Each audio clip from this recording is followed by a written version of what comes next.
Para você que se liga aqui na programação da TV Câmara Guarulhos, a gente está começando mais uma edição do nosso Ponto de Vista. Hoje recebendo aqui meu colega de profissão, jornalista e escritor Wellington Alves, que vai falar sobre o lançamento aí do seu segundo livro já, Os Anos de Chumbo em Guarulhos, uma história não contada. Wellington, muito obrigado por ter aceitado o nosso convite e pela participação aqui no Ponto de Vista. Seja bem-vindo, Wellington.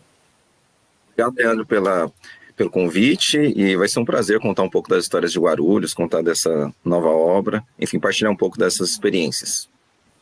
Wellington, eu queria que você falasse um pouco, primeiro, da sua especialização, né, do seu MBA em jornalismo, porque foi daí que, com certeza, nasceu o projeto. Então, antes da gente entrar no livro mesmo, eu queria que você falasse um pouquinho do curso que você fez aí, desse MBA, dessa especialização.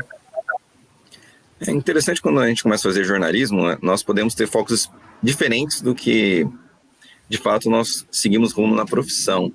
Eu, quando comecei no jornalismo, eu gostava muito de esportes, ainda gosto muito de esportes. E, somos de dois. fato, é muito bacana esportes. Eu tive uma experiência bacana na Rádio Bandeirantes, fiquei lá 1 ano e 4 meses. Só que, cobrindo esportes na Rádio Bandeirantes, eu descobri que eu gostava muito de esportes como torcedor, mas não era algo que eu, de fato, gostaria de levar para a minha carreira como um jornalista esportivo. É interessante esses dois lados. E eu comecei a me atrair muito pela questão política. Eu sempre acompanhei bastante política, mas, de fato, nunca tinha pensado em cobrir política. E eu lembro que eu saí da Bandeirantes, aí acho que uns 10 dias depois eu entrei para o Guarulhos Hoje. Aí me convidaram justamente para cobrir política. E aí eu comecei a mergulhar nesse mundo da política de uma forma bastante intensa. Até que 3 anos depois de cobertura política, eu decidi fazer um curso de MBA em jornalismo político para me aprofundar melhor nos conhecimentos, enfim, melhorar minhas coberturas. E aí eu fiz o curso na PUC, durou 2 anos e meio. Poderia ser 2 anos, só que eu estendi o prazo para a conclusão do curso por causa do projeto final. E foi isso. Aí daí, eu lembro que numa das aulas, uma das professoras disse que seria bacana a gente fazer alguma coisa que contribuísse com a sociedade. E aquilo me marcou. Eu falei, eu tenho que fazer uma coisa para contribuir com Guarulhos. E foi aí a decisão de fazer algo sobre a ditadura militar, porque eu procurei e não achei nada na cidade, nenhum livro, nenhuma obra, nada de fato que tratasse esse tema. E por isso decidi fazer meu trabalho de conclusão, um livro sobre a história da ditadura militar em Guarulhos. Você sabe que aqui eu me sinto com você trocando uma figurinha numa mesa de bar, né? Quase um papo de boteco, porque jornalista, quando se reúne, dá nisso. Mas a minha veia também é esportiva e é muito diferente mesmo, com certeza um dia a gente entra nesse papo, de trabalhar no meio esportivo e acompanhar esporte como entretenimento, né? Como lazer. Mas aí, então, você fez o MBA e do MBA nasceu, então, esse livro que você já tinha vontade de publicar há um tempo, Os Anos de Chumbo em Guarulhos, uma história não contada, que se refere aí ao período da ditadura militar, né, e o que aconteceu especificamente em Guarulhos. Você disse aí que te incentivaram a fazer algo que contribuísse para a sociedade, né? E o nosso papel jornalístico é esse mesmo, todos os dias, trazer algo que contribua para a sociedade. Então, eu queria que você falasse um pouco do livro em si, o que você aborda, claro, até onde você pode dar o spoiler, né? Mas alguns casos que você aborda, as questões da ditadura mesmo no município de Guarulhos, onde que interferiu, tortura, perseguição, assassinato, tem algumas histórias bem interessantes que a gente já sabe e algumas a gente vai até especificar aqui. Mas dá uma geralzona para a gente, Wellington, aquilo que você puder falar, claro. Então, é importante falar do modo da pesquisa, porque, igual eu disse, eu fui procurar fontes, assim, alguma literatura e não tinha nada. Então, eu tive que pegar, foi como fazer uma concha de retalho, foi mesmo um jornalismo, que a gente fala reportagem na veia mesmo, né? Porque você descobre uma fonte, essa fonte te passa uma informação, e aí te passa outra fonte, aí você vai construindo a obra. E a minha grande surpresa durante a apuração foi descobrir que todos os personagens que tinham histórias relacionadas à ditadura militar em Guarulhos, eles conheciam apenas as suas próprias histórias. Eles pouco conheciam do demais, do restante. No máximo conheciam o núcleo deles, assim, onde eles militavam, atuavam. Então é uma história, quando eu coloco o subtítulo lá, uma história não contada, é porque as minhas fontes elas me contaram ótimas histórias, mas elas não conheciam de fato, elas conheciam praticamente só a história delas. Então, alguns casos marcantes que eu diria para você, pouco contados, os dias do golpe militar mesmo, o golpe aconteceu entre o final de março e começo de abril, e como foi o clima político na cidade. A cidade estava muito dividida, igual o Brasil, né? Tinha uma divisão política clara, assim, você tinha um núcleo prefeitura, câmara, digamos assim, elite local, entendia como importante o golpe militar, os militares assumirem o poder, porque se sentiam incomodados com as políticas públicas do João Goulart. Por outro lado, você tinha um sindicalismo muito forte naquela época, e esse sindicalismo apoiava o João Goulart, e esse sindicalismo foi deposto a partir do golpe militar, e todos eles saíram, foram expulsos dos sindicatos, e os sindicatos sofreram intervenção. Eu acho bacana falar sobre os mortos, assim, você teve eu vou citar 2 casos aqui interessantes. Helenira Rezende é conhecida como a guerrilheira do Araguaia. Ela era uma professora de português da USP, e ela foi presa no famoso Encontro Nacional da UNE, que teve centenas de pessoas presas. Depois ela foi lá para a guerrilha do Araguaia porque ela queria lutar contra a ditadura, e lá ela foi morta, ela foi assassinada, e até hoje o corpo dela não foi encontrado. O que poucas pessoas sabem é que a Helenira era professora de português em Guarulhos. Então ela teve uma atuação na cidade importante, e ela abandonou a carreira como professora para se tornar guerrilheira. Outro caso interessante, o jornalista Castelo Hansen é muito conhecido em Guarulhos, assim, pela sua história, sua obra. O que nem todo mundo sabe é que o irmão do Castelo Hansen, o Olavo Hansen, eles nasceram em Guarulhos, foram criados em Guarulhos na infância, depois eles tinham se mudado lá para São Bernardo do Campo. O Castelo, ele voltou para Guarulhos e fez sua carreira jornalística aqui na cidade. Só que o Olavo, ele entrou na faculdade, depois ele desistiu, e ele começou a militar nesses movimentos de esquerda. Ele foi preso algumas vezes, e ele foi preso no dia 1º de maio de 1970 por distribuir panfletos que foram considerados subversivos. E 4 dias depois foi morto.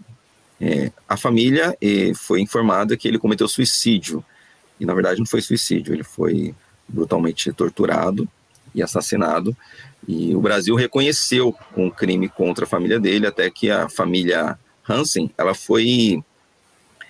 ela recebeu do Estado brasileiro uma indenização por causa da morte do Olavo Hansen. Tanto que eu conversei com o Castelo sobre isso, né, até ele se sentia...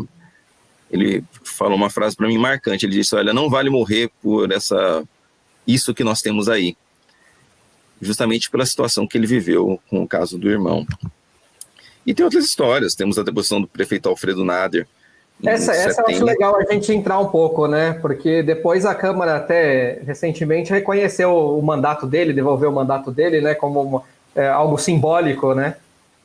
Isso, foi na época da Comissão da Verdade. É uma situação bem interessante, porque você tinha 2 partidos na época, o Arena e o MDB.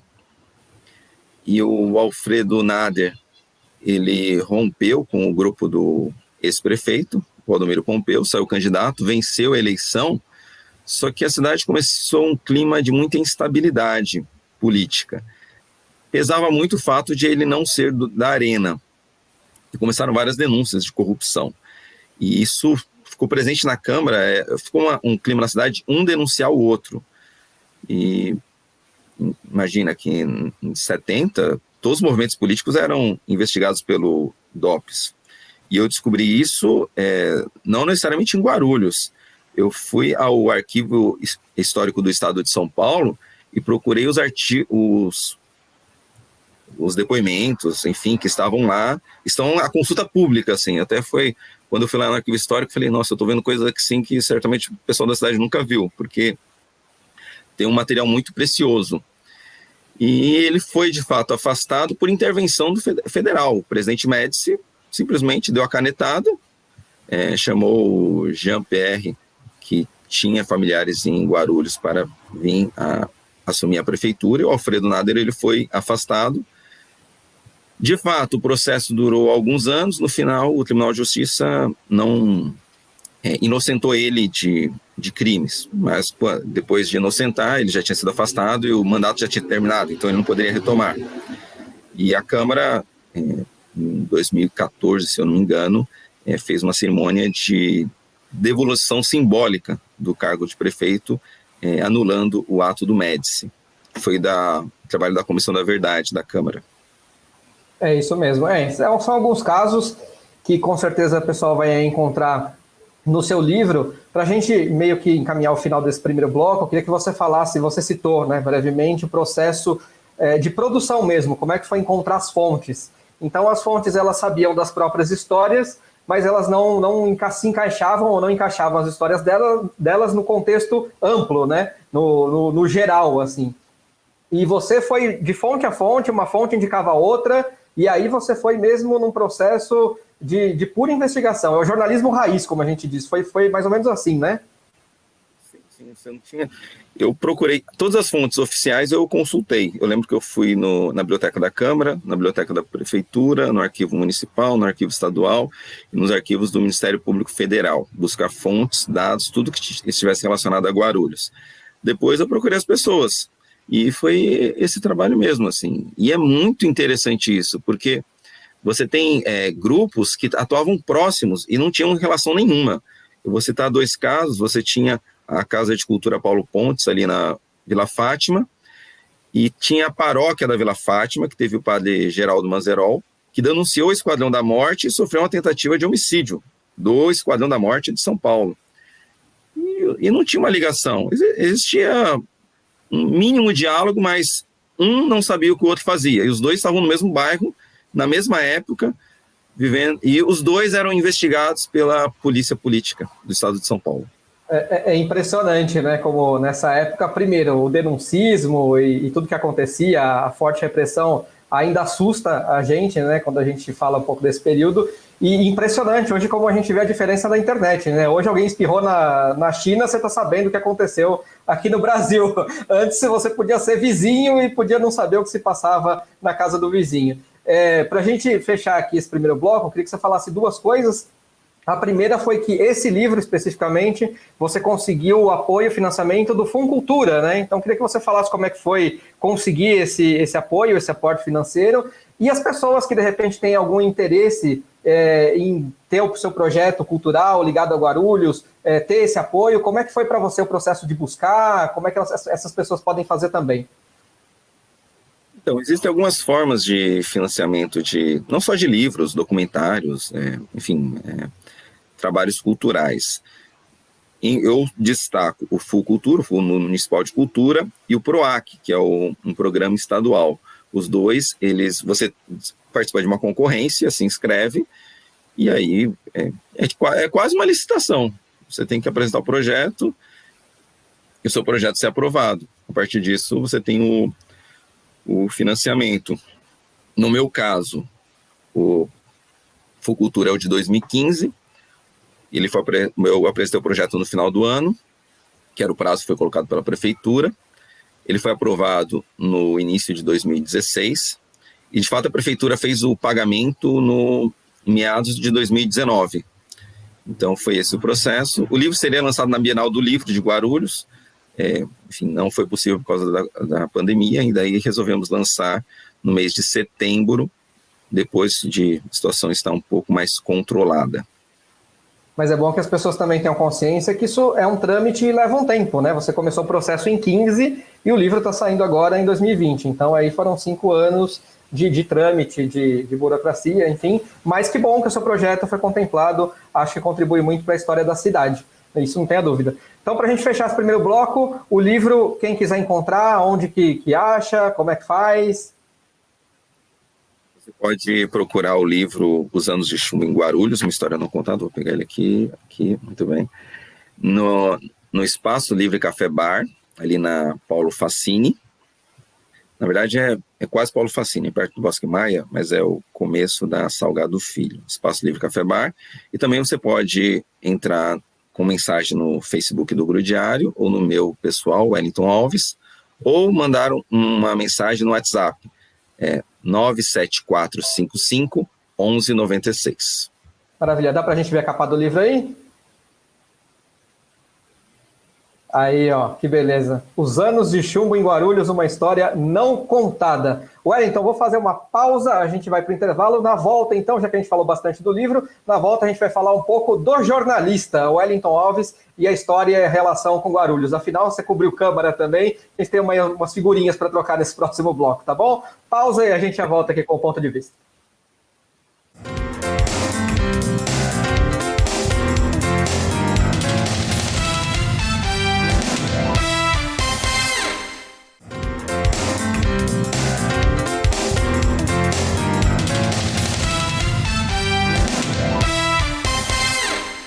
Maravilha, Ponto de Vista está de volta. Hoje a gente recebe aqui o Wellington Alves, jornalista e escritor aqui da cidade de Guarulhos. A gente já bateu um papo aí sobre o segundo livro dele, que ele está lançando agora em setembro, Os Anos de Chumbo em Guarulhos, uma história não contada, imperdível. Vale a pena a gente conhecer um pouco mais da história de Guarulhos, principalmente nesse período tão duro que foi a ditadura. Agora, nesse segundo bloco, a gente vai falar um pouco da pessoa, do jornalista Wellington Alves. Wellington, você é sócio proprietário do portal de notícias Grudiário, juntamente com Eurico Cruz, né? Eurico Cruz, grande abraço para o Eurico, por sinal também colega de cobertura aí de sessões da Câmara, e também proprietário do portal Arujá Repórter. Dizem que para quem é jornalista é muito difícil conciliar a visão empresarial com o jornalismo, né? Queria que você falasse um pouco disso, até porque nossa profissão vive dias difíceis, né? Dias de internet, de tudo online.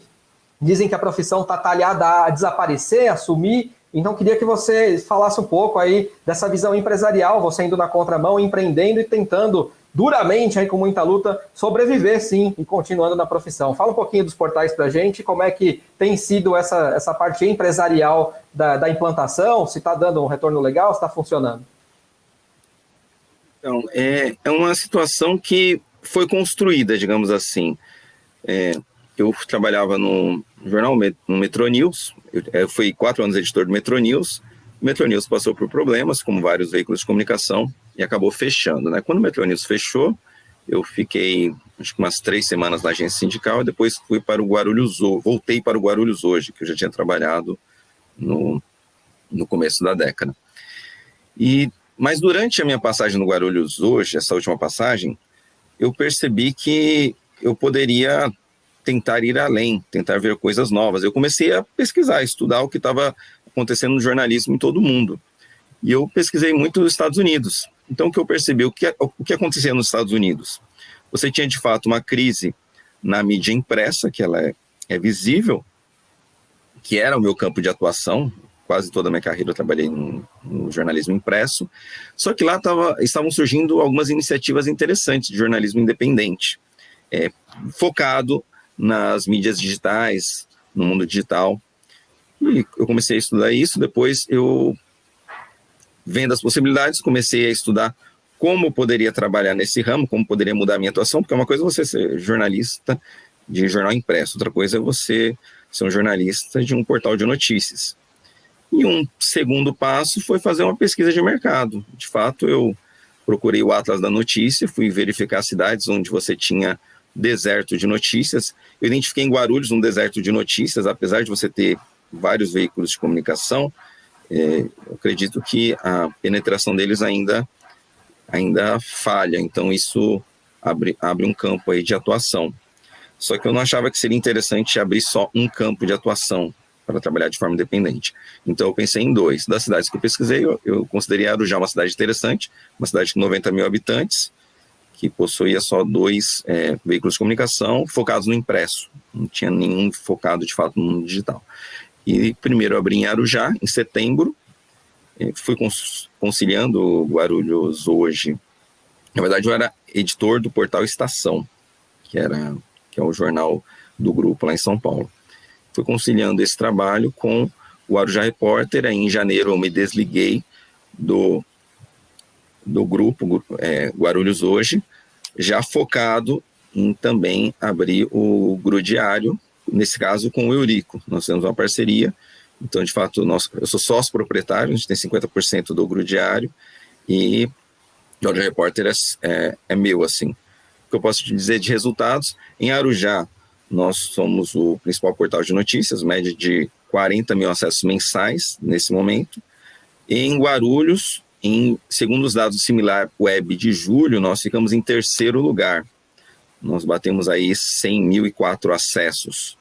Perdemos para 2, mas uma cidade com mais de 10 veículos, você ficar em terceiro, nós acreditamos que o projeto está se tornando sustentável, está indo num processo, num caminho muito bom. Como diz o outro, dando para pagar os boletos, está tudo certo. Mas o bacana que você comentou aí, você sempre foi um jornalista muito sério, muito respeitado na cidade, tem uma visão muito crítica, não é à toa que é nosso entrevistado e nosso convidado hoje, e tem essa especialização em jornalismo político. Então, acho que você é bastante gabaritado para dar a sua visão hoje sobre o jornalismo político na cidade, e se você acha que existe alguma influência desse jornalismo na política local, porque você citou aí a parte de impresso, e Guarulhos sempre foi uma cidade calcada nos tabloides, né, no jornalismo impresso, é uma questão até cultural. E agora, com essa digitalização toda, acaba sendo meio que inevitável também isso migrar um pouco para a internet. Mas a gente sabe que a cultura ainda é de pegar ali o jornal, dar uma amassada, virada na folha, enfim, ver a foto, ler o texto. Até depois a gente vai falar de cobertura de câmara, os vereadores que traziam o jornal e se apoiavam lá e mostram, né? O jornal ainda é um documento, mas é importante também falar dessa visão tecnológica. Agora, eu queria que você, então, como pessoa crítica, como jornalista crítico e especialista em jornalismo político, pudesse dar sua visão sobre o jornalismo político que é feito na cidade hoje e se ele tem alguma influência direta ou indireta na política local, no seu entendimento. O jornalismo político em Guarulhos, ele foi muito forte na década de 90. Ele era influente, ele começou a cair no começo dos anos 2000 e hoje ele apresenta uma certa decadência, a cobertura política.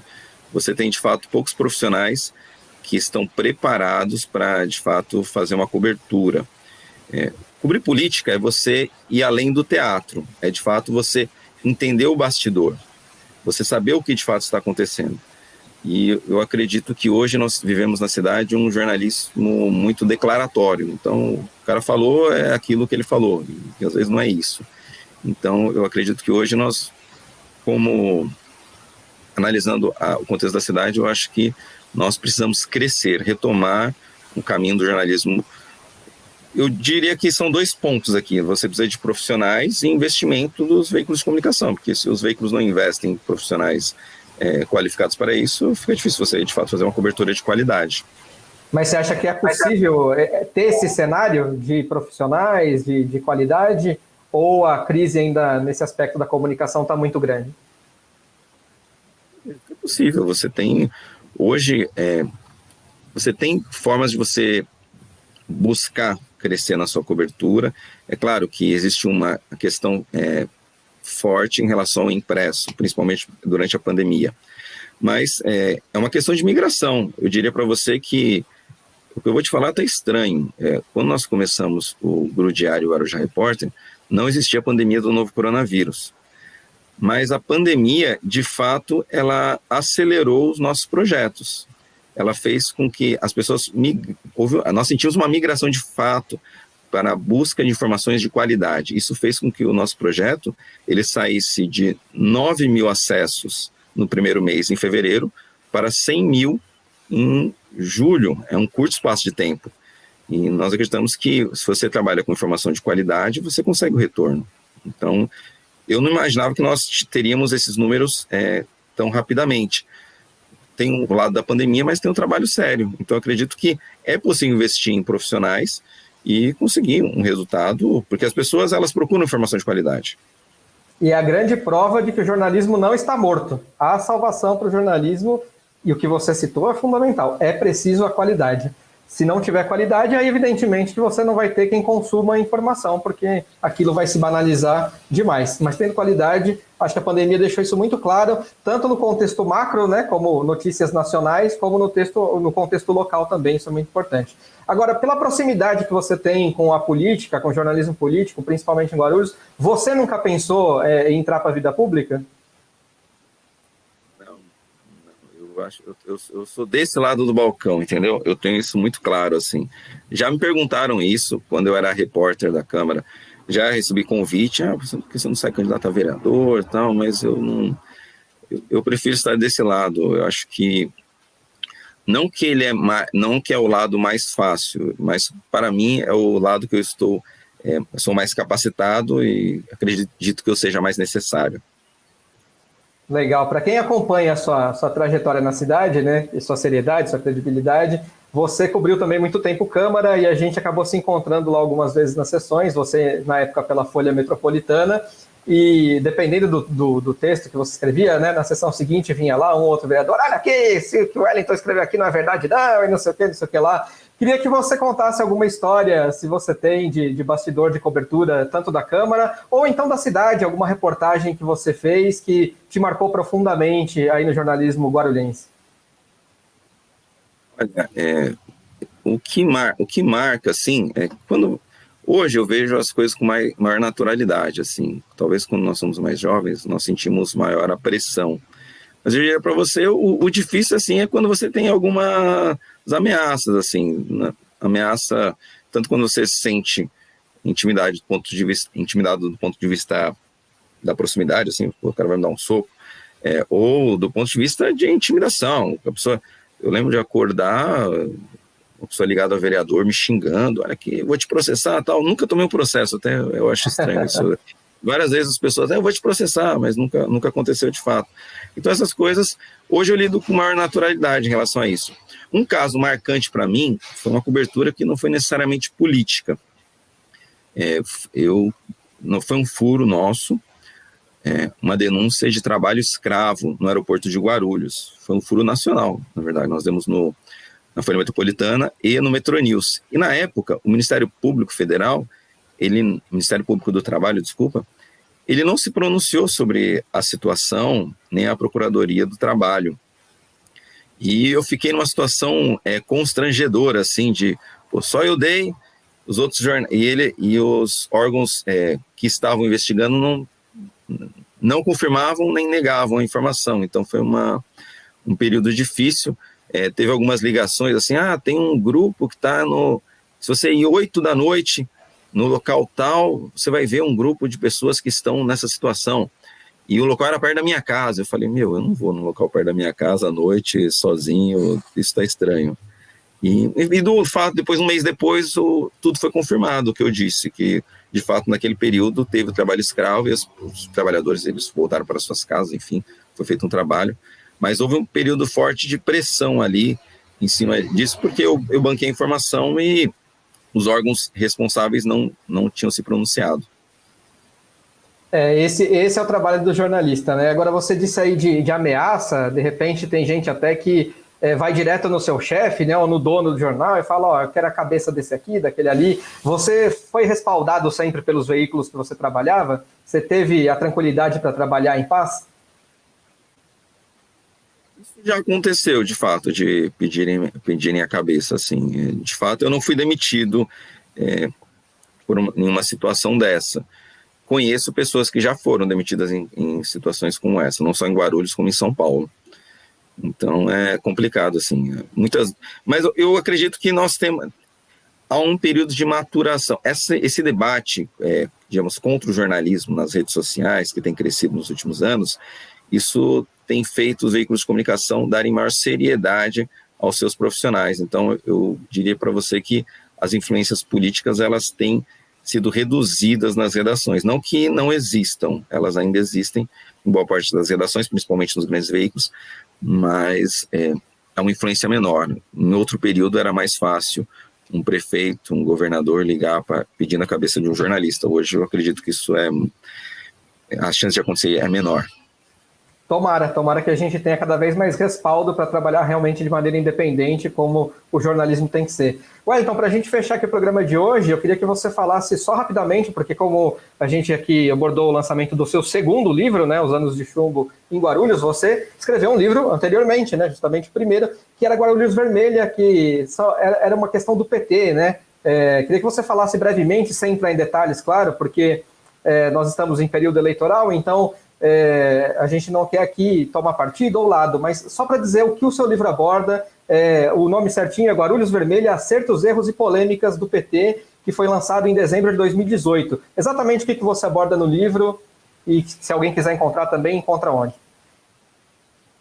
Então, o Guarulhos Vermelha, o foco é um trabalho jornalístico sobre as gestões do PT em Guarulhos. Foram 4 gestões, foi um período histórico, então eu abordo justamente isso, quais foram os acertos da gestão, das gestões, os erros e quais polêmicas aconteceram no período. É uma visão jornalística, não é nem pró nem contra. O pró e o contra depende do ponto de vista. Até o programa é o ponto de vista, mas o que eu diria para você é que... por isso estamos aqui. Mas o que eu diria para você é que é isso, é uma visão sobre, de fato, o que aconteceu, é um retrato histórico de um período político. Mas é um livro mais opinativo? Você coloca a sua opinião ali ou não?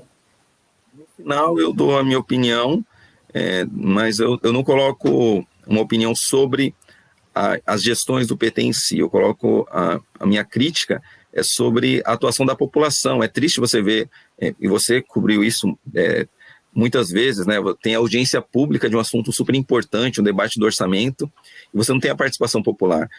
Se nós queremos construir uma cidade, não adianta você simplesmente, eu votei no prefeito, no vereador e acabou. Não, você tem que fazer a sua participação, você tem que ser opinativo, porque senão, se você não participar, isso fica muito vago. Então, a minha opinião final, a conclusão do livro, eu trato justamente dessa questão, que nós, como guarulhenses, nós devemos atuar de forma a fiscalizar as gestões, os trabalhos que são realizados, e sermos mais participativos. Perfeito, até para honrar o termo democracia, né? Que é o verdadeiro governo do povo. Então, se a gente defende o governo do povo, o povo tem que ir lá governar, tem que ir lá fiscalizar, tem que ir lá cobrar junto. Wellington, valeu pela participação aqui no Ponto de Vista, fica à vontade aí para as considerações finais, mas agradeço muito pela contribuição, sucesso nos seus projetos, no portal, no livro, enfim. Você é um cara de muita credibilidade, um cara muito sério, um cara muito bem quisto em Guarulhos, pode ter certeza disso. Obrigado, Leandro. Obrigado pelo convite da TV Câmara. Eu parabenizo o trabalho. Realmente é um trabalho fundamental para você levar os guarulhenses o que de fato acontece no Poder Legislativo e também no Executivo, né? Porque tudo que passa no Executivo, ele cai no Legislativo. Então, se você acompanha o trabalho legislativo, você sabe o que está acontecendo na cidade, isso é muito importante. Eu agradeço, eu tenho esses 2 livros, Guarulhos Vermelhos, Anos de Chumbo, está aqui. Quem quiser adquirir, é no Espaço Livre Café Bar ou no meu WhatsApp, no 974551196, que aí a gente faz o envio e depois fazemos aí os procedimentos necessários. Eu agradeço o convite. Quem quiser acompanhar as mais notícias de Guarulhos também, eu peço que acesse o grudiario.com.br, que todo dia tem notícias de Guarulhos. E é grudiário porque é diário mesmo. É sábado, domingo, feriado, nós não temos folga. É grudiário, porque todo dia tem notícias de Guarulhos e é disso que estamos atrás. Valeu, Wellington, obrigado. Seu WhatsApp vai bombar de mensagem, o pessoal vai tudo pedir desconto, viu, para comprar o livro. Todo mundo vai na pechincha, mas obrigado mesmo pela participação. Agradeço também ao carinho da sua audiência aqui, acompanhando mais uma edição do Ponto de Vista. Então, a gente se vê numa próxima, aqui sempre, na TV Câmara Guarulhos, o canal da cidadania. Tchau, gente.